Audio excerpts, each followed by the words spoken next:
I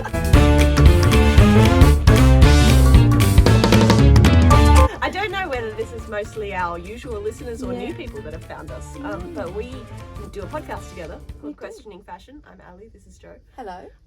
And we've been a bit sparse with our episodes lately, but that's okay. We've been pretty busy. And we've got some busy stuff coming up that we wanted to update you on. Yes, and we, by the way, have lots of podcasts ready to go. Don't worry, we are still definitely doing the audio stuff. Yeah, podcast is still continuing at its own pace. We did think that it's a visual thing, it's fashion. And so we thought we should probably do a few more like visual kind of content, bits of content.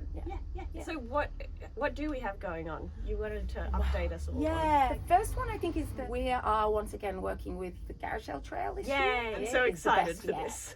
We're like basically reporters for Garage Sale Trail. Yeah, roving reporters. Yeah. And so the Garage Sale Trail happens over 2 weekends in November, 9th and 10th, and 16th and 17th. And it's just garage sales all everywhere. Yeah. All happening at the same time. So you can do a little, like a pub crawl, but for garage sales. What are we doing? Well, we're just going to be going to some fun garage sales and talking to people and... With microphones, big.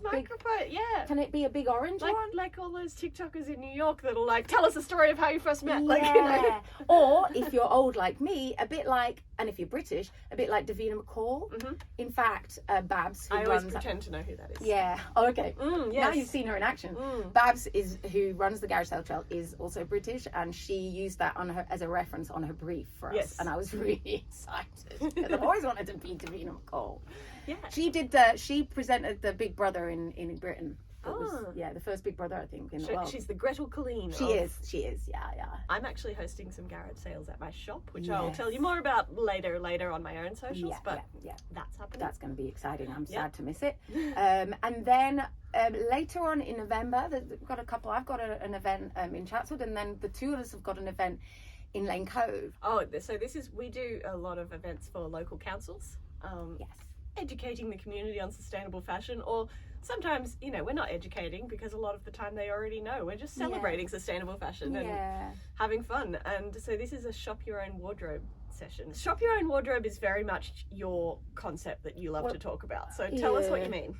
The way I put it is we always look outside for answers to our wardrobe woe. You know that moment where you say, you look in your wardrobe and you're like, I've got nothing to wear. Or you feel like you're in a sort of you don't know your personal style, or you've changed something about your life, like your job or where you live. Yes, we always think that the answer is in the shops. And as we always saying on our podcast, fashion is more than shopping. I realized since we came up with that tagline, I've noticed it even more. Yeah. That whenever people talk about even style, not even fashion, style, be more intentional with your shopping. And it's like, yeah, great, that's true, but how do you get to that point? What's your intention going to be if you don't know what your style is? So the idea is that you're kind of it's almost like you're analyzing what you've bought in the past, and then thinking what drove you to that decision and why you chose things. And because I think a lot of people buy something and then they take it home and they just don't really look at it again. They kind of forget it's there and they just keep wearing the same things. And I think it's because we don't spend enough time playing and having fun and experimenting with what we have. And the other half of it is sort of, by saying shop your own wardrobe, you're sort of saying don't shop in the shops. Yeah. But the other half of it is, for me, that what we currently do with our wardrobe when it gets too full is donate it. Yes. Whether it's actually donating or dumping to charities that don't even need any more, that's a whole other thing. Yeah. But what we tend to do is, as well as looking to the shops for answers, we tend to do a big clear out, because that's going to solve all the problems. Absolutely. And I think what you're saying is don't go to the shops for answers, and don't be so quick to throw away what you already have, because you need to look at it, spend some time with it, and play dress ups a bit. Absolutely. I love playing dress ups. Me too. We should play dress ups later today. We'll do another video. Yes, let's. Okay. So that's what we're basically teaching. I think the idea is that the participants come with a couple of pieces of their own. The idea is that we want them to come with things that are like that they like. Well, come on, Jo, show me how I'm supposed to style this. Because there are loads of examples of things that people buy because they like them on the hanger, or they like the idea of them, or sometimes it's because they're on trend, but it's like, and then they take them home and they're like, oh, but how do I wear it? Or they've only ever worn it with black pants or jeans or something. Or they bought it to wear to someone's wedding. Yes. And then they don't have another wedding to wear it to, so they never wear it again. And exactly. That's like takes up about a quarter of most people's wardrobe. Yeah. I've been in many wardrobes, and I feel like this is why I came up with this. Explain why? Or just... Oh, I'm a bit of a wardrobe fanatic. No, so I'm a personal stylist, or I have been. I still do it here and there, but I'm busy with the other stuff. People and seen so I visit people's homes, and they let me into their wardrobes, and I help them with permission. And I help them figure it out. I actually got a call from someone who found me on Google the other day, and she was asking me, like, she was just after an image consultant, and she asked me, she asked me what do I do, like, and she said, so do you come in? And it's like, well, I said, okay, well, so you're probably used to what stylists would normally do, and she's like, yeah, do you come in and make a shopping list, and you organize my wardrobe, and you tell me what to get rid of and what to keep and what to buy.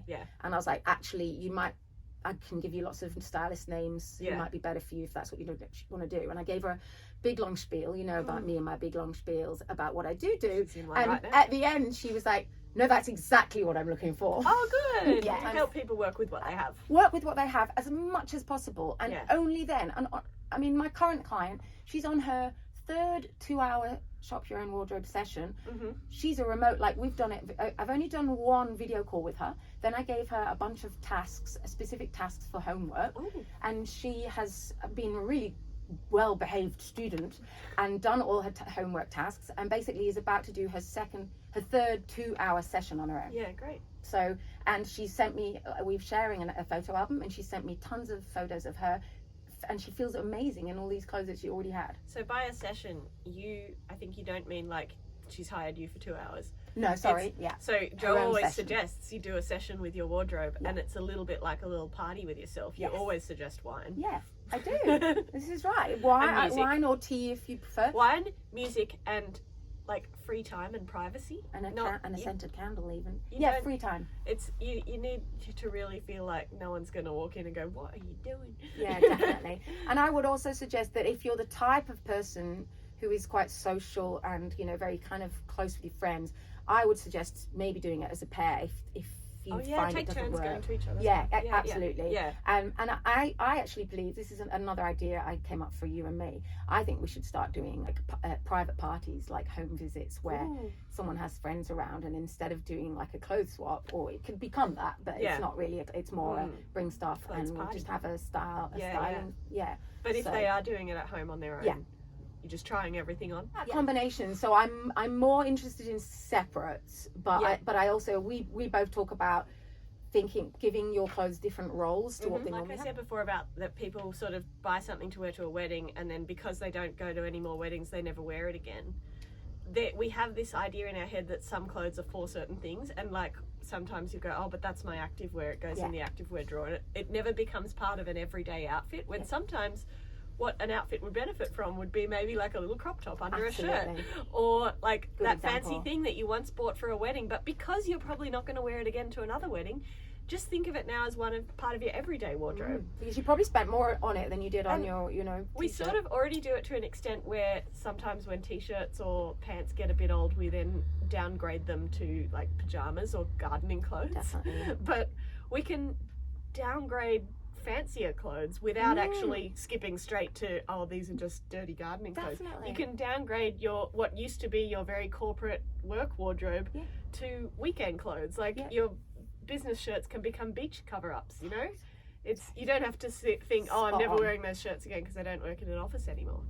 That's what we talk about with changing roles. Go on. So articulately put.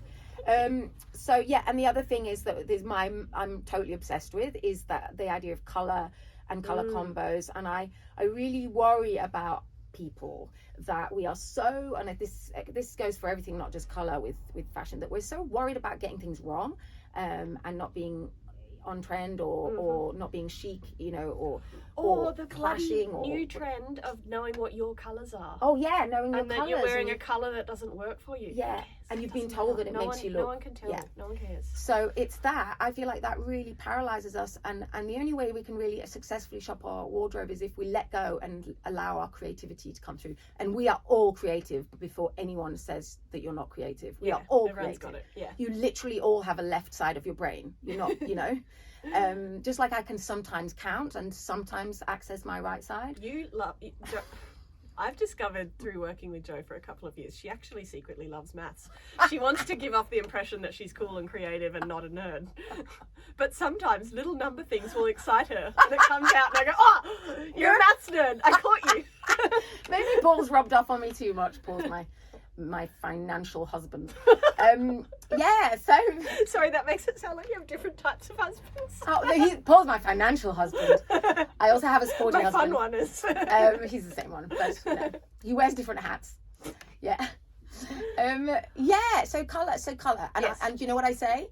The greatest style icon out there is Mother Nature herself. And if you look at a wild flower garden, you will notice... It's all the colours. It's all the colours. There ain't no worry about clashing colours or, you know, too much contrast. As someone who doesn't naturally wear lots of clashing colours, my takeaway from that saying that you say a lot is that green goes with everything. Yes, it definitely does. And so does denim, the colour of sky. Yes. Think about it. That is a neutral. I have a nice little challenge that I like to do with myself. And when you're sort of feeling like, oh, I feel like putting together a cute outfit for today, but I don't, you know. Yeah. When you're in that kind of mood, you need to be in the mood for it. Yeah. Pick out something you've had forever.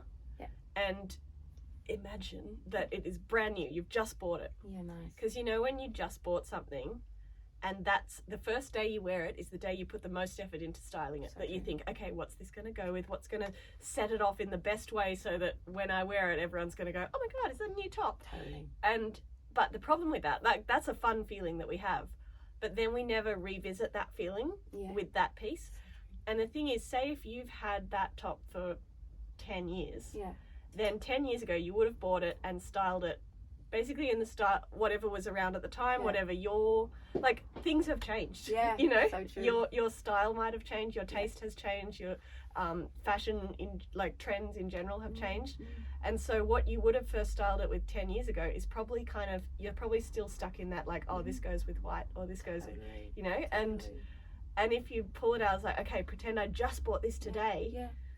It's so then true. You, I find I always end up styling in a totally different way. That's exactly right. And that actually does happen with a lot, because a lot of my clients are new mums, and they kind of come back to themselves, like their kids kind of slightly older, and they come back to themselves and they realize that they've forgotten who they are, and they think they aren't the same person as they were before. And for some people that's kind of true, but for my most recent client, actually, so towards the end of her, she's just been writing to me saying that she's realized that when she said she isn't girly anymore and she's got too many girly things, she's found her love for girly things again just by putting them all on.